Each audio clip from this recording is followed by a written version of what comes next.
तो मैं तभी तो कहता हूँ तुम पैदा कब हुए थे? That's क्रूस why से I'm 2000 asking. बाद पैदा हुए थे. That's why I'm asking, when were you born? 2000 years after the cross. All your sins were in future when Jesus died. जब यीशु मरा तो आपके सारे पाप भविष्य में ही तो थे.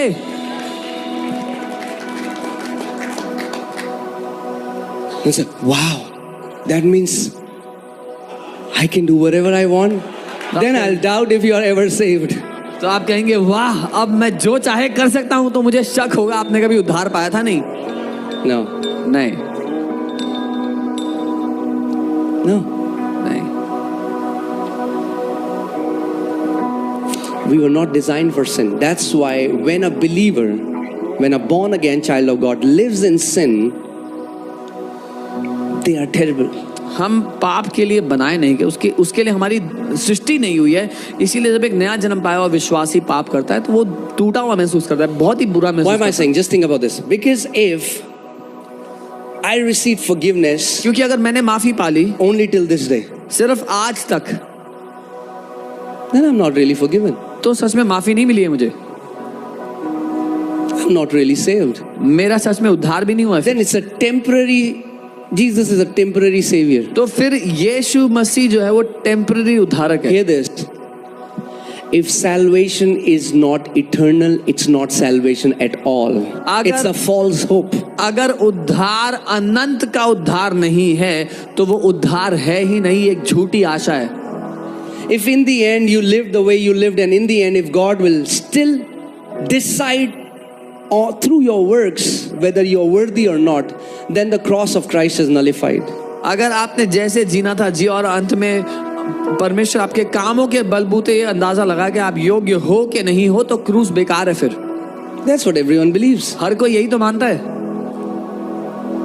Behold the Lamb of God who takes away the sins of the world. देखो From the परमेश्वर beginning till the end, He came once and took away all the sins of mankind. देखो परमेश्वर का मेमना जो जगत के पाप लिए जाता है, शुरुआत से अंत तक वो सारी मनुष्य जाति के सारे पाप एक साथ ले गया.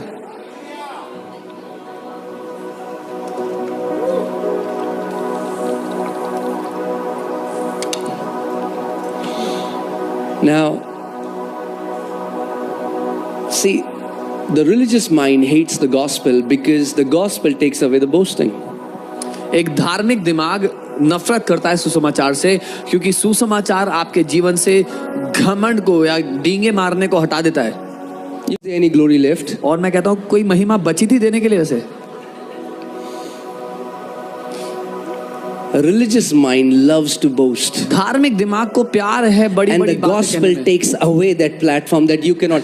There is only one thing you can say. It happened because of Christ and His cross. और सुसमाचार ये मौका ही हटा देता है, हमसे दूर कर देता है कि हम डींगे मार सके परमेश्वर के सामने खड़े होके. एक ही बात कह सकते हैं कि सिर्फ प्रभु यीशु की वजह से हुआ है जो हमारे साथ हुआ है. Amen. Let's see Ephesians 2:8. It says, "For it is by grace, through faith, that you are saved, and it is not of yourself; it is a gift of God." इफिसियों 2:8 वचन कहता है कि हमारा उद्धार जो है विश्वास से अनुग्रह के द्वारा हुआ है, और ये मनुष्य के द्वारा, ये कामों की वजह से नहीं है. What does gift mean? ये तोहफा है परमेश्वर का. क्या मतलब होता है तोहफे का? It's free. मुफ्त में मिला है. You are not given a gift according to a qualification. The gift is given because somebody loves you. अपनी योग्यता के अनुसार आपको गिफ्ट नहीं मिलता. आपको गिफ्ट इसलिए मिलता है कि कोई आपसे प्यार करता है. Amen. And first we have to understand what salvation is, guys. इसीलिए पहले हमें समझना है कि उद्धार क्या है. Because if you don't understand, if you see salvation as forgiveness of sins, you're going to miss the big picture. अगर आप उद्धार को पापों की क्षमा समझोगे तो बड़ी तस्वीर गवा दोगे. What is the real salvation? असली में उद्धार क्या है? See, I was telling you, if we tell a fish to climb a tree, मैं बता रहा था अगर हम एक मछली को कहें कि पेड़ पर चढ़, what will happen? तो क्या होगा? Impossible. असंभव है. No. But if you tell a monkey to climb a tree, एक बंदर को बोलोगे, if you tell a bird to fly, पक्षी को बोलोगे उड़. who taught the fish to swim? किसने सिखाया मछली को तैरना? Fish never went to a swimming class. वो स्विमिंग क्लास थोड़ी गई थी. There was a joke, somebody said Michael Phelps. Okay, anyway. So, Some people got it. Okay. So what I'm saying is, it's the nature in you that creates the behavior. आपका जो भीतर स्वभाव है वो पैदा करता है आपके कामों को. Amen. So जब पाप आया तो उसने मनुष्य के स्वभाव को भ्रष्ट कर दिया, और वो जो भ्रष्ट स्वभाव है वो पाप है. and that nature is enforcing a behavior.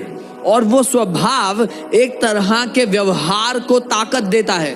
See, imagine if there is a guy, he had a mental disorder and he goes and he commits to murder. उदाहरण के लिए कोई व्यक्ति था जिसकी मानसिक संतुलन सही नहीं था और वो जाके 2 लोग का खून कर देता है. Now in the court of law, they find out that he is not stable, so the judge lets him go. अब कचहरी में पता लगता है कि वो तो पागल था, इसलिए उसको जो जज है वो छोड़ देता है. We think that's the gospel. हम सोचते हैं कि ये सुसमाचार. I'm a sinner saved by grace. मैं पापी हूँ जिसने उद्धार पा लिया अनुग्रह से. No. नहीं. How can you be saved and still be a sinner? कैसे उद्धार पाने के बाद भी तुम How पापी can हो you सकते हो? say that I am a daughter and a son of God and still call yourself a sinner? कैसे हो सकता है कि अपने को परमेश्वर का बेटा या बेटी कहते हो और आज भी पापी कहते हो अपने आप को?